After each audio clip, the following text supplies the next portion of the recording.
This video is a supplement to the residential garage door installation video. It covers installation of torsion springs.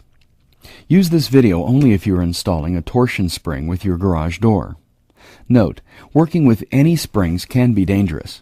Make sure you follow all safety warnings in the manual and on this video, and read the safety information completely before proceeding with the installation of torsion springs.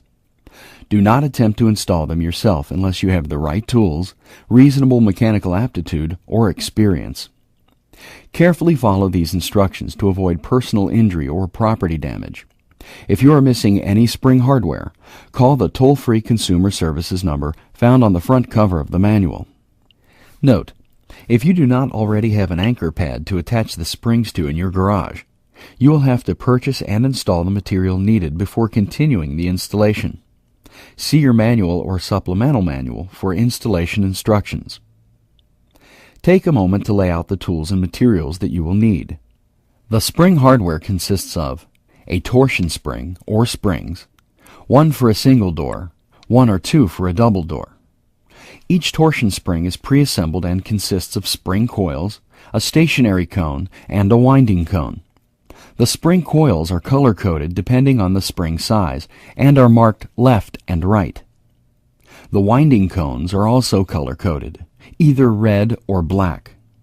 The color on the winding cone is to help identify which side of the door the spring is to be used.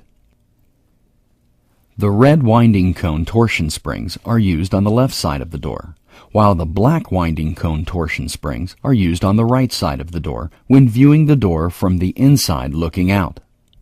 Failure to install the torsion springs on the correct side will cause your door to function improperly and could result in serious injury. Before we begin, remember, if you have low headroom, these instructions do not apply. Consult the supplemental low headroom manual for installation instructions. To start, lock the door in the down position securely using the door lock, locking pliers, or C-clamps so that it won't prematurely open when tightening the springs. Next, we will assemble the spring components on the spring tube. Start by slipping the torsion springs onto the spring tube, making sure that the red winding cone is on the left end. The nylon center bearing plate, and the black winding cone torsion spring on the right end. The cable drums go on next. The red drum on the left and the black drum on the right. Check that the set screws on the drums face the springs.